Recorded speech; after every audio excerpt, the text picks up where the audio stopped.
Einen wunderschönen guten Abend, meine Damen und Herren. Wir sind heute hier in Curtin Way und wir machen ein Pretzelboard. So now we go into English. You don't have to adjust the dial, please. No, you're in the right channel.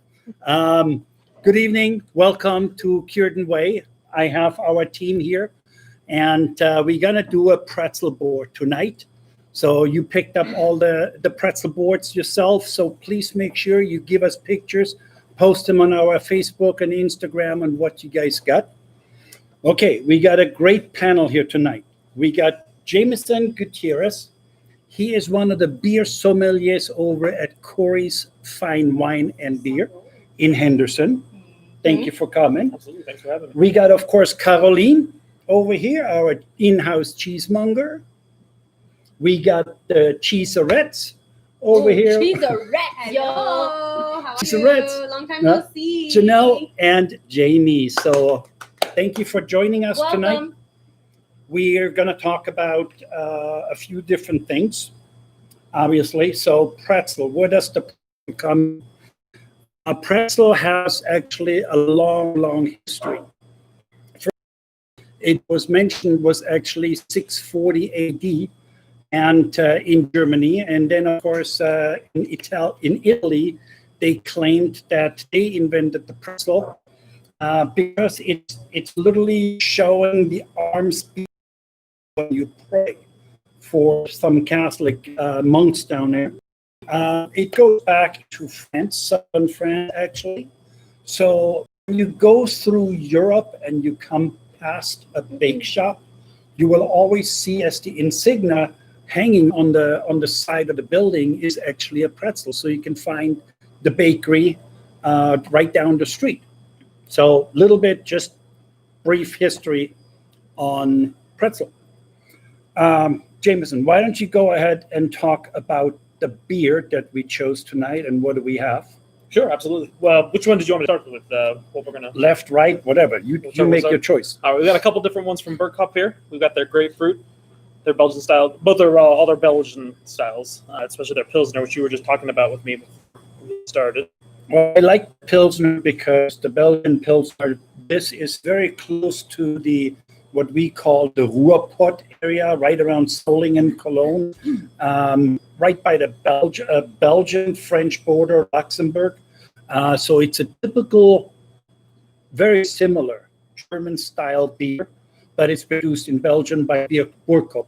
Right. And then their grapefruit one is the one where they mix with little grapefruit juice to kind of create a more like sweet, easier drinking beer. It's crisp, perfect for the weather right now. Nice Hefeweizen. Absolutely. Little grapefruit in it, which is very popular, especially right now with summertime, kind of a fruity summertime beer.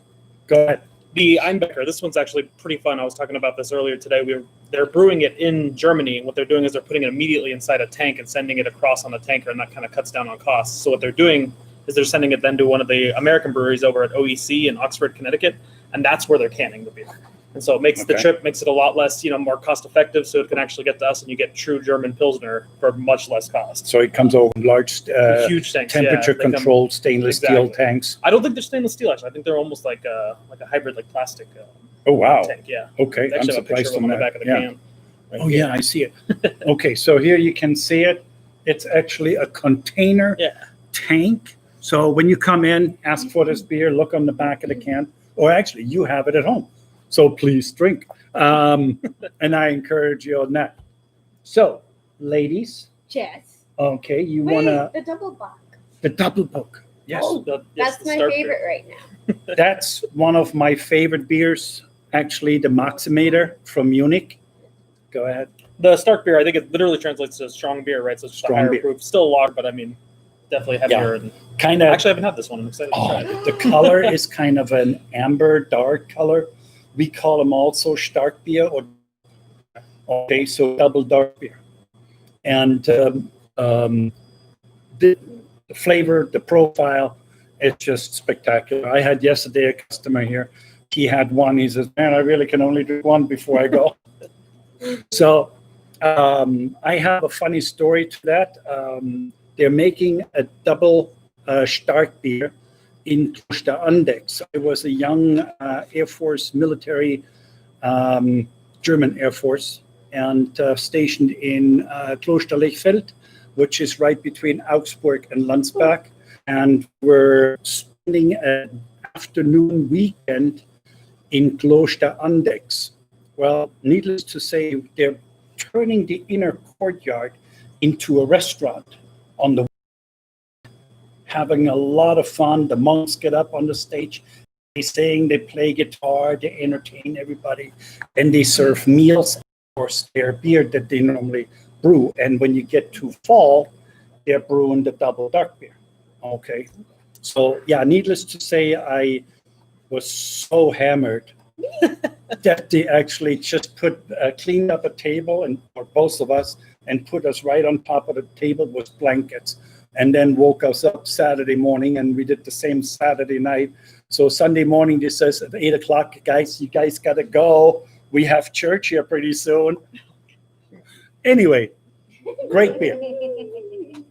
All right, what are the cheeses that we have tonight for the pretzel board, Caroline? So tonight we're gonna have 3 cheeses. We're gonna have some curds, so you could recognize easily the curds. Those are the fresh curds from Beehive Cheese, and there's the Cajun one. So the curds are they're like firm, like the cheese. They're springly and rubbery. So the curds are pretty much the first step of a cheddar. And of course, this one, they had some Cajun spice into it, and you have that amazing flavor of the Cajun. Oh yeah. Yeah. It also makes an absolutely spectacular macaroni and cheese. Take one part of the Cajun curd or Cajun cheddar, Cajun John, and you take one part of either a Tipperary or a Vermont cheddar, and then make that into a macaroni and cheese. I just did that. Throw some peas in there. So for some protein, peas are a great source of protein, and it was luscious lunch. So, ladies, Up, you guys. If you guys haven't already, you 2 ways. You can either leave it at room temperature, or you are more than welcome to put it in the oven and heat it up. What is the proper way to heat this up? the easiest way to heat that up is you just go ahead, heat up the oven to 375, and put it in there for about 5 minutes. You can normally see when the color is changing a little darker, then the pretzel is usually done. Or just do the typical fillet. Okay, and you can go from frozen. From frozen, it's about 5 to 7 minutes. And from frozen, it's about 8 to 9 minutes, 10 minutes. And from a thawed, you can put them in 5 minutes, and you should be good. Yeah. First beer, first cheese. First beer is gonna be the Berkhoff. Workkopf. Berkhoff. First cheese. Which is the first cheese? Vermont cheddar. Vermont So cheddar. this is the Vermont cheddar, the little square. I guess we're gonna show you how to build it throughout the whole cast. One way to cut this is you can either just break it apart, or you can cut it into little matchsticks. Can they see my plate? So cut it in half, and then cut into little sticks, and you'll get something like that. And I guess we then could do that. I don't know how you want to We could do that. plate it up. We could do that because then we can have this as a combo. So we'll cut all of these into little matchsticks. You can put it on the. The hardest thing for me with making these is not making a face. I always make a guy with a monocle and a mustache. I don't mean to. Brian absolutely hates it, but it's really, really hard. You should have seen our Father's Day boards. Oh, yeah. Those were fun. We were running out of ideas. Okay, go ahead, James. So, I have 5 names, by the way, you guys. James Lynn is one, my favorite. It's the one that makes me scared because my mom calls me that. Well, we all have one of those. So, you can do this and just start towering them. And if you have the ramekins of mustard, the sweetie drops were my absolute favorite, and the olives, you could always do it around that. So you could do that. These are a little bit bigger. We have a smaller pretzel because we've been eating all day. All day. Or you could do it in here and do the same thing. And if you have the calabrese, Roll him up. to roll them up 2 different ways. Which way you doing? I'm doing this right now. She doing one way. So I just rolled it like this. And then you can make a pattern through it as well. So you're not just having one link. You can roll it like Mhm. I don't know how to explain that. Diagonally. Yeah, like that. Make it long. Make a stick out of it. There A you go. calabrese stick. Or you could fold it in half. This one takes a little bit more patience, and you can make a flower. What kind of flower? I don't know. A meat flower? Oh, yum. So We're not vegetarian here. there you go. There's your little meat flower. Here we go. But that's for that cheese. I know we talked about the curds. We haven't talked about the Vermont cheddar yet. Oh, Well- my bad. It's okay. My bad. What's the Vermont cheddar? Well, excuse me. The cheddar curd. How do you make cheddar curd? It's a process. Caroline, you want to explain that? Yeah. So the So the curds, in fact, when you start to make cheese, you have your full batch with all the rennet, and the curds start to clump together. So that's the process. You have all your curds, and the curds are specific to cheddar cheese. Usually, the cheddar cheese. So the process, when you have all your curds, you're gonna cut, so some big slabs, and you're gonna stack the slabs on one on other, just because you want to release all the way out of the cheese. Because when you're making big cheeses, you don't want to keep the moisture inside the cheese, because if the moisture is trapped inside the cheese, I mean, it won't age very good, and it could be a defect into the cheese. Yeah. So when to make those curds, that's the first step. When all the way is out of the curds, they mill the curds a second time, and that's the first step of the cheddar. You could do curds, or you could put the same curds into a mold and doing your cheddar that you press, and you keep taking all the way, and then you put your cheese to aging, and that's the cheddar you're gonna have after the curds. So that's the final step, of the cheese. Thank you. Sounds You're good. welcome. Yeah, when you have certain cheddars, and I next time you come in, ask us to show you some chipotle cheddar, because what they do is they mix the chipotle spice right into the cheddar before they press it. Okay, as they're tossing it, putting it in a mold, and then pressing it, so you can clearly see how this all stacks together. Which on an aged one, of course, you don't see that. All right, we are drinking the Burkopf over here, the Burkopf Pilsner. And what is your input on that? What do you think? Crisp, refreshing. It's wonderful. I actually had a quick question about the cheese curds, since you guys here. People, whenever I talk about cheese curds, I feel like people always talk about them being squeaky.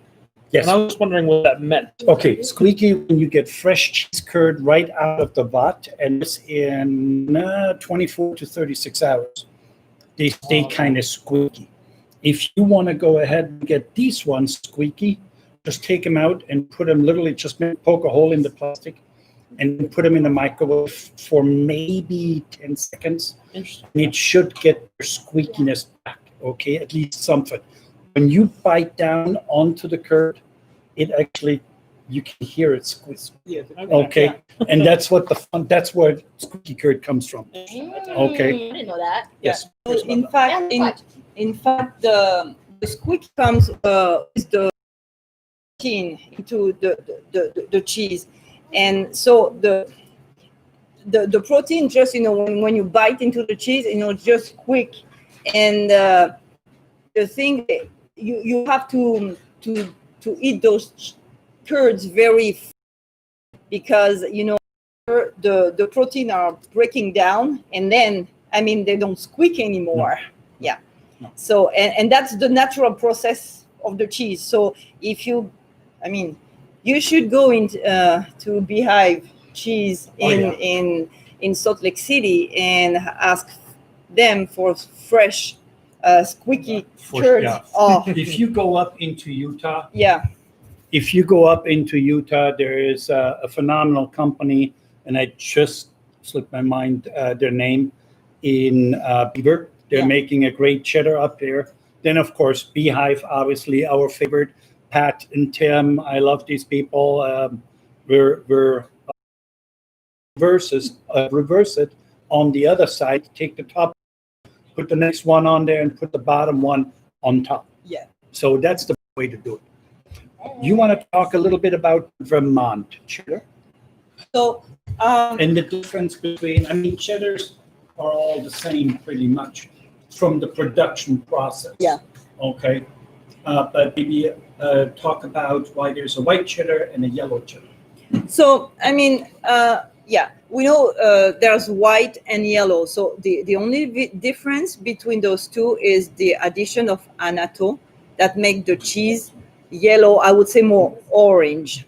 But originally, the cheddar are from southwest of England. It was developed over there. And then, it came over to United States. And Vermont, Vermont is a state with, a lot of cheese. Lot of dairies. Lot of dairies. So this cheese is very popular. Especially, in England and also in United States. Not so much in France, I would say, because we don't eat a lot of cheddars. We eat more like fresh goat cheese or more like soft rippon cheese, wash rind cheese. Well, the mimolette would be the closest thing to a The cheddar. Cantal. The Cantal will be Cantal? the Cantal is the closest. Okay. The mimolette is more like an aged Gouda, I would say. Okay. Of course, in the color, it will be close to a cheddar, but I would say the mimolette is in between. It's in between. Okay. Yeah. Now, how do they achieve? Talk about the color. Okay. Why do you find an orange cheddar and a white cheddar? So the orange cheddar come with the addition of annatto, which is a natural coloring. I would say historically it could be because when the milk, we usually think that the milk is only white, but the milk is more I would say yellowish, and of course the more fat content into the milk is more yellow than white. So to pretend that the cheese is like contain a lot of fat and is very rich, they add a little bit of annatto and say, oh, okay, yeah, our cheese is the best because it's orange. But that's the little story about that. But there are some of the cheese, like the mimolette, that's the way it is. They add the coloring because the mimolette, that's the way it's orange. That's the way it is. But in cheddars, especially in Vermont, they usually do just a white cheddar. Yeah, Just a white cheddar. Vermont is doing mostly white cheddar. When you go into Wisconsin, you find white and yellow cheddar, lots of blue cheese. I love Vermont. I love Wisconsin. This whole belt, there's some incredible cheesemakers up in Vermont. I mean, it's just incredible what you can find. Cabot, Jasper Hill makes phenomenal cheeses. Of course, the Von Trapp family, and yes, Sound of Music, close to pretzel. Yeah. The people from the Sound of Music, the Von Trapp family, I think we've talked about that before. They settled in Vermont, and at first they bought actually a ski lodge and a ski area, and they did that. The kids did the ski area, and then the grandkids wanted to produce cheese, so they bought themselves a farm, and they started making typical German, Austrian style cheeses over there. So, and they're all absolutely, even today, they're just getting better. I mean, it's just amazing. So, but next time you come in, ask Caroline to do a side by side, and it's going to be a blind tasting, and I can't cheat on it. I'm going to give you white Tipperary, and I give you orange Tipperary, and I want to hear from you which one's better. Okay. So that's going to be a fun one. Yeah. Okay. Yeah. All right. So the thing I would like to say also that originally the cheddar, especially in England, is aged in a cloth, like a cloth-bound cheddar. They age with a natural wine, but here in United States they usually age in a cryovac. Yeah. And I heard from Pat from Beehive Cheese that one time he went over to Europe, and when he said, I aged my cheese in a plastic, in a cryovac, people, what? Yeah. What are you doing to the cheese? But so it's a really amazing process, to age in a cryovac when you trap all the the flavor, and especially when you rub the cheese, all the flavor goes down into the cheese, and that's something maybe we have to think about it in Europe because we're doing it in a different way. Well, in Europe, we don't do so much rubbed cheddars. Okay, matter of fact, I took a piece of Barley Bust and Tea Hive with me when I went to Germany a few years ago, and they all looked at me. It's like, what the hell is that? Okay, I mean, that's not a cheese. Okay, and then they tried it, of course, like the most well-known. Beehive was the first one started doing it, coffee and lavender, and then of course Big Cajun John. Big John is a chef in Salt Lake, had a Cajun restaurant, and he had his own little Cajun spice. And Pat and Tim talked to him and said, "Listen, I would love to use your spice in our cheese." And that's how the whole thing got started. I mean, they're making some incredible cheeses. Applewood smoked cheddar with walnut, where they take actually the walnut shells and the apple, and they're smoking the cheese over it. And it's a cold smoke process. But talk about the sweetie drops. Sweetie drops. Okay. Well, I have to girls talk about it. Where was I? Now I lost my train of thought. That was Brian. Walnut, yes. Apple walnut. Apple walnut smoked. Normally in England, when I was in England and visited a couple of the cheesemakers, I always found they're putting most of the cheeses into tuckles, okay, which would be a cylinder style, almost like a top hat style cheddar, okay, usually about 16 to 24 pounds. That would be about the average. Beecher's Private Reserve is still made in a tuckle style, 24 months aged. And then, of course, cloth-bound Cabot makes an incredible cloth-bound that's being aged in the case at Jasper Hill.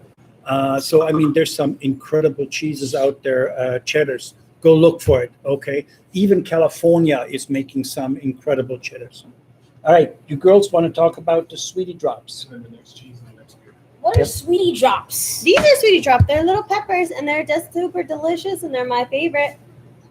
Yep. They're so good. Where are they from? Where are they from? Peru. They're so yummy. Have you guys ever had? Have they had them yet? Well, why don't you show them what they look like? Sweet drop. Sweet. What's the best compare with? Everything. Uh, Oh my gosh. hold on. I'll tell you right now.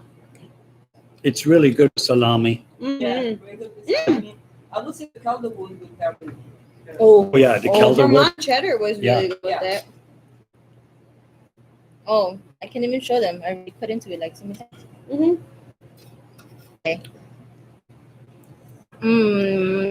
Okay, next cheese. What's the next cheese? Calderwood. Oh. Okay. You want to bring the camera over here, Brad? Watch out. Show my cookie. Okay, so right here we have the Caldwood. This is what's the rind on here? Hey, Hey. Hey. what they're doing is in order to draw moisture out of the cheese, they're placing it on hay and Okay. hay around it, and of course it sticks to the cheese. Did we do this one Yes. Yes. at your house? No, actually, at our house we did the hay rebel The hero. That's out what it was. of Austria. So I'm going to show you a couple ways that we can cut into this Calderwood. So whenever we have something that has like a nice natural rind to it or something rubbed on it, we try to cut it and have every single piece have the rind on the cheese so you can taste it all. So we're going to go ahead and just cut it this way. And then we can cut it in half one more time, little triangles. Or you can cut it this way and then just cut it at an angle like that. You feel me? Nice. Oh, should I cut it off? I mean, we're gonna put it in the pretzel, You put it in pretzel, exactly. So I'll just cut it. and then when we cut it like this, you can either have it stacked up like this when you put it on the board, or you could layer it Sanded it. and fan it out. So it all depends on how much space you have. I feel like we've got a pretty good amount of space here, so we could stack it if we wanted to. And the cheese is coming at you at that point too. Oh. This is for us to eat. Yeah. Thank you. What are you thinking of the cheeses, Jameson? What do you They're think? Of fantastic. This latest one. What was the name of this one again? that's Calderwood. Calderwood. The Calderwood. There's almost Yeah. like a spice to it. I think there's a. It's the Calderwood is produced in Vermont, of course. Okay, and Jasper Hill is in conjunction. They worked very closely with the German Agricon to make a machine or develop a way to dry out the hay, so they can rub that on the cheese or put the cheese on it. And obviously, Vermont, high quality of milk. Matteo and his brother Andy are doing an absolutely incredible job on aging these cheddars or all their cheeses. Okay, but Calderwood in particular one. What Um, year was the Calderwood? On the Calderwood, I would actually go with the Maximator. Okay, well, hey, Brian is teasing me. Oh my gosh. I love, right. love Here we this go. beer. So I would go ahead and pair that with the Maximator. But again, it's your flavor profile. What do you like? Well, cheers. Cheers. Tell me what you think. Cheers. Yeah. Cheers. Cheers, ladies. Cheers. So, Thank you so much for joining us. of course. Okay. So yes, I would say the Calderwood, it's a small piece right there, goes very well with the beer, but then also, of course, the Pilsner over here, the Einbeck, I think would go really nice with that. Give us your thoughts. Give us your input. Maybe I'm completely off the rocker and you like something else. Okay. Pilsner is always a good medium beer for everything. So the Calderwood with the hay and the spice, I thought stands out really nice with the Maximator. I love that beer. It has so many layers to it. Once I think I'm figured out what the beer tastes like, it changes. Yeah. While you're drinking it. That's what I get when I drink it, and I think that's why I love it so much. And I don't see that style all that often. And I've fallen in love with this beer. Yeah. Munich in general. Munich has some incredible breweries, and up in the hills, even some wineries. But the beer is just spectacular. Here's a fun fact. During Oktoberfest, it had to be about 5 years ago, I read a thing after the Oktoberfest. They used 1.7 million gallons of beer. In Oktoberfest is usually about 10 days. And it used to be in October, but then the weather turned kind of bad in October. So they started putting it now the middle of September towards the end of September. And so they drank 1.575 million gallons of beer. They used 335,000 buckhandel, which is the oven the rotisserie chickens, and they used over 2 million sausages. Okay, Ooh. so that's a little bit of a fun fact. And it's hundreds and thousands of people are going into this field with tents and music, and it's just a lot of fun. So you have your carnival with the Ferris wheel and the box cars, bumper cars, and then you have, of course, the big tents where you go and you lift Mars. Mars is exactly 1 liter of beer, and if you ever seen a waitress carry 10 of them going through the tent, then you get respect for those girls. All right. All right. You're rolling something over here. What are you rolling? I got you're the making sticks. speck. You're making Whoa, sticks. somebody, I think it was Amanda. No, Andrea. Andrea. Hi, Andrea. She made a giraffe out of everything because I think she was waiting for us. So I tried to make one, but it keeps falling over. I don't have that kind of skill. So she wins on that. She got to teach us next time. Yeah, mine just dies. This is speck.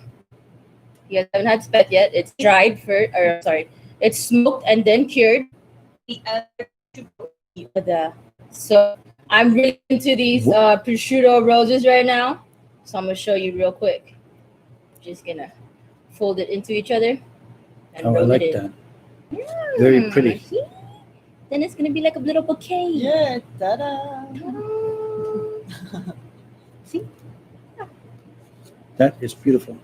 And then just put it on the board. Kathleen wants to see the board illumination. Well, we're trying kind of. Hi. Here, Jamie, go ahead. I'm going. Place it on there. Why did I pick the largest ramekins? It's fine. Just put it around it. I shall. Tell them what kind of pepper that Oh. is. Peppers are I know we didn't Interesting. put this on your guys's. They're piparas. They're these like nice subtle peppers. They're not spicy. They've just got this great flavor. And they're just super nice to put on these kinds of boards because they're a little bit more on the savory side, of course. So, Come in and try some. you can add them on your sandwiches. They're so bomb. So good. And then the mustard that you guys got is actually one that we don't have. We gave you the rest of it. It's the, do you remember? It's the currant. Oh, the the current. red currant. The red currant mustard? Oh my goodness. I don't know why we don't use that more often. Tore it up. Say what? Okay, just if you're wondering, this is the sopressata. So there's a couple ways you can roll this up. You can just fold it in half, right? And then fold it in half again. Be like a little fan. Whee! Or you can just roll it into like a nice little cone. Ta-da! Have you guys tried the sweetie drops yet? If you have it, I want it. I'll eat it for you. Yeah, they're so good. Shannon, Carrie, Colby are watching. Hi, Shannon. Hi, Shannon. Long time no see. We miss you. Yes. Come visit us. That's the nice thing about our customers. They're all family. So, motto of Kyoto Way, you come as a stranger, you leave as a friend. Yes, Or that's family. for sure. Being a friend. Okay, what's the next cheese? Oh. Calderwood. Calderwood. What's the cheese after that? That's it. That's it. We've only Yep. got 3 cheeses Yeah. this 3 time cheeses. around. What about the other beer? You still have 2 more. We still have, yes. Yeah, we do that one and we save this for like dessert. Oh, yeah, this is for dessert. The grapefruit for dessert. Oh, Okay. here. What Where did do you want think of the strong beer? I like that a lot. That's my style completely. I love lagers that are still, big, because I think a lot of people think when you think lagers, you're thinking super crisp, super refreshing. That's not always true. A vodka is much bigger than a Beautiful maltiness to it. I love it. Absolutely. I just enjoy it because it gives you that right back here. It gives you this really full feeling on the back of your throat. Okay, and that's why I like it with a lot of the charcuterie, with a lot of the cheeses. I think it's just a nice flavor profile to me, very appealing. Okay. So By the way, we didn't talk about the Calderwood. yes, So we I mean, we briefly. started a little bit, and so the Calderwood, it's Alpine style cheese. So I would say a Swiss type of cheese Style, yeah. style, yeah. So this one won Best of Show at the American Cheese Society in 2018. Cheers to Andy and Matteo. So his favorite profile is ranking from honey to pineapple. So it's very sweet, I would say, more than strong. The thing I like in that cheese is they rub the cheese with the hay. And of course, I mean, I ate the rind. I don't know. But Part about it. yes, that's the best part. Because the hay is toasted and shredded to be more, like more easily to eat. So this cheese has been washed for about 6 months, and then they cryovac the cheese with. Before that, they rub the cheese and then they cryovac it, and it stays like this for about 4 more months, and then they take off the cryovac and let it dry and age more. So the rind is not very, is going to be more dry, so that's the best way to eat that cheese. So of course it pairs very well with all those little sweetie drops, the olives, mustard, salamis. Yeah, the meat. The list is very long. Yes, absolutely. And with the beer. Yes. So just Absolutely. So we just opened the Einbecker. Very interesting. It's called Einbecker Brauherrn. Brauherrn is actually the beer maker. Okay. Einbecker, I mean, it's been around since 1378, and I'm surprised I haven't found it yet. So I got to look this up when I'm in Germany next time. But I really like the beer. I haven't tried that one yet. Yeah, please. I'm sorry. I'm good. So what do you like on that beer? This one I think actually has a bit more of that like hoppy note to it. Like there's a bit more of that like grassy. Most Bavarian beers have a little bit more hops to it. Yeah. Okay. What's nice about beer in Europe is the purity law. Okay, and that goes from Germany to Austria to Switzerland to France and even Belgium. Belgium. I don't like the preservatives in beer, and I don't think it needs that. Okay. The beer, 4 ingredients, and that's it. Okay, so why don't you talk about the ingredients in real beer? Oh, water, malts, hops, and yeast. It's the only 4 you do for the real beer. Like they said, the German purity laws were, I think they've gotten rid of them now, right? You can't start. That's why they're able to start doing the rattlers and things again. But They're starting again, but even the I think they're radlers still are keeping true to it. yeah, Yeah, they're still keeping true to it because they don't want to sway away from the purity law. correct. Yeah. Okay. I think that's what a lot of people are still looking for too with the German beers, for it to be that traditional style. Absolutely. This I is a think- great representation. Yeah. I think it goes really well with the speck, the light Absolutely. smokiness to it, in the back flavor. I mean, very nice. Okay. And speck obviously is made in the Alto Adige region, which is between Austria and Italy. There's a small region. It's also called the Dolomite region. High mountains, incredible skiing, summertime, high peaks, great hiking, and you're gonna have a lot of fun over there. It's the people still today speak German, and the kids learn actually German in school. So it's kind of a really fun place to go. And the ski resorts are spectacular. Oh, your Oh yeah, your meat meat giraffes. I again. I want to failed. see a picture of They're all on this. Okay, good. Awesome. Awesome. Okay, so grapefruit beer. Grapefruit beer. All right, I don't want drink up, to my eat friend. that. Mm-mm. Grapefruit I'm beer. good. Solid. We want to do a big shout out to Andrea.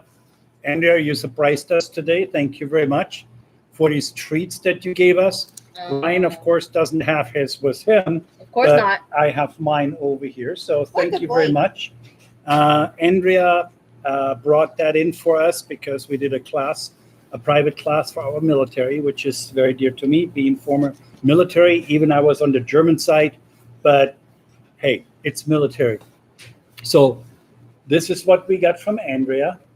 And it also has something on the back over here. And then Brian, why don't you step in here and show yours? Hurry, on. hurry, hurry. So no, Brian, you got to come over here. You got to come over here. Come on, come on. It's a party. So Andrea, thank you so much Go for down. bringing these. We had so Thank much you. fun. Very much. We had a And- blast. It was a blast. Okay, thanks to our military. Yes, thank you guys for all your service. We appreciate it very, very much. Yes. It's All right. a pleasure. Let's have. You got already some? Oh man, I'm Far behind. away. I'm behind. All right, we're drinking the grapefruit beer now as a dessert beer, Mm. and Definitely take a second to smell that. oh my god, I love grapefruit. I love pink grapefruit. I love Texas red grapefruit. For us in Germany, when I grew up, dinosaur ages, we only got grapefruit, all the citrus fruit in late fall to Christmas. Okay, and so grapefruit is always been one of my favorites. I just love the freshness. It's nice and crisp. This is not overly sweet. It's nice. Got like just a touch. Just a hint. In Berlin, they're making the Berliner Weisse, which is a Hefeweizen, and they put different flavorings in there: blueberry and lemon and grapefruit. They also have something what we call Eiglog. It's a small little flower that only grows within the first 2 to 3 weeks, depending on the weather of May. But you only have the first week of May to take this flower and crush it, okay, to make a juice out of it. Altbeeren. Really, Really, with flavorings. They call them woodruff syrups or something like that. yes, right? Yeah, exactly, I'm familiar with that. exactly. So it's really interesting. It's very nice. And for dessert, it definitely is one of my favorite ones. Even summertime by the pool, I drink that. Cheers. Cheers. Thanks, Isa. Talk about boys. Oh yeah. Well, thank you again for Yes. of course, having me out here. At Corey's, we love we have the cheese trays at our shop now. Which, if you're having a drink at the shop, we you guys got cheese to go and different salamis and things to go. Which is awesome. We have a small started that program out. And so yeah, we're excited to see where this goes. I know we've talked about maybe doing a remote location tasting, so that might be happening in the future. We'll see if that comes about. Very Yeah. shortly, you will Also- see us somewhere at Corey's. Yeah, you can come over. Woo! Maybe do a cheese board there and hang out.